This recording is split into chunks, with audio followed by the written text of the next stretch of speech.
അപ്പോൾ hello guys, welcome back to Ruben Paul 24. അപ്പോൾ നമ്മളെപ്പോഴും ഗെയിം കളിച്ചിരുന്ന കാര്യമില്ലല്ലോ.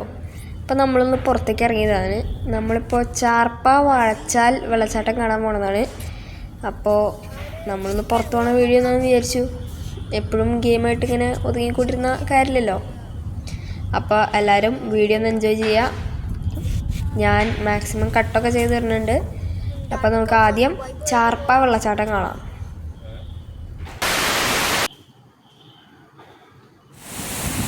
ഓക്കെ ഗൈസ്, ഇതാണ് ചാർപ്പ വെള്ളച്ചാട്ടം. അവിടെ നിന്ന് ഇങ്ങോട്ട് വെള്ളമൊക്കെ തെറിക്കുന്നുണ്ട്. നല്ല രസമാണ്. കണ്ട, നല്ല രസമാണ്. ഇവിടെ കുറേ ടൂറിസ്റ്റുകളുണ്ട്.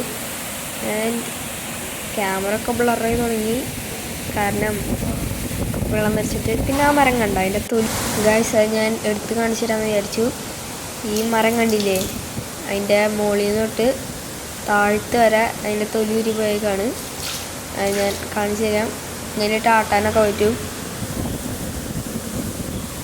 ആൻഡ് ഗൈസ്, അതിൻ്റെ ബാർക്ക് നല്ല സ്മൂത്താണ്. പണ്ടത്തെ ആൾക്കാരിങ്ങനെ ഡ്രസ്സ് ചെയ്യാനൊക്കെ ഉപയോഗിച്ചിരുന്നത് അതിൻ്റെ തൊലിയാന്ന് പറഞ്ഞത്. ആൻഡ് ഈ ചാർപ്പ വെള്ളച്ചാട്ടത്തിൽ നിന്ന് ഇവിടെ നല്ലോണം ഇങ്ങോട്ട് വെള്ളം വരുന്നുണ്ട്. എൻ്റെ അനിയത്തി ഇതിൽ ആർത്തുലസിക്കുകയാണ്. ഗൈസ്, എൻ്റെ സൗണ്ടൊക്കെ അത്ര നന്നായിരിക്കില്ല, എന്നാലും നിങ്ങൾക്ക് വീഡിയോ ഇഷ്ടമാണെന്ന് വിചാരിക്കുന്നു. അപ്പോൾ അടുത്തത് വാഴച്ചാൽ. അപ്പോൾ ഗൈസ്, ഇതാണ് വാഴച്ചാൽ വെള്ളച്ചാട്ടം. കണ്ടുണ്ടോയെന്ന് അറിയില്ല, നല്ല മഴയാണ്, നല്ല വെള്ളമുണ്ട്, നല്ല രസമാണ്. പക്ഷെ ചാർപ്പാല പോലെ വെള്ളമൊന്നും ഇങ്ങനെ തെറിക്കലൊന്നുമില്ല.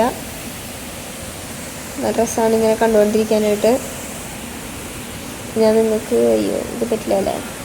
ഓക്കെ. ആൻഡ് ഗൈസ്, നിങ്ങൾ അവിടെ വെക്കണ പാറ കണ്ടാ, അതൊന്നും മാത്രം വെള്ളം വന്നില്ല, എന്താണെന്ന് എനിക്കറിയില്ല, പൊന്തിക്കണുണ്ടായിരിക്കും. ആൻഡ് എനിക്ക് അതിൻ്റെ ബാക്കിൽ ആ വ്യൂ എനിക്ക് ഭയങ്കര ഇഷ്ടമായി. നല്ല രസമുണ്ട് ഇങ്ങനെ പച്ചപ്പൊക്കെ കണ്ടിരിക്കാൻ. നല്ലോണം മരങ്ങളാണ് ഈ ഗെയിമിലൊക്കെ കാണുന്ന പോലെ. ആൻഡ് ഗൈസ്, ആ വ്യൂവും എനിക്ക് നല്ല ഇഷ്ടമായി. അവിടെ നിന്ന് ഇങ്ങനെ വെള്ളം എവിടെ നിന്ന് ഉണ്ടായി വരുന്ന പോലെ ഒരു ഫീലുണ്ട്. അപ്പോൾ ഗൈസ്, ഇത്രയുള്ള വീഡിയോ. Bye bye.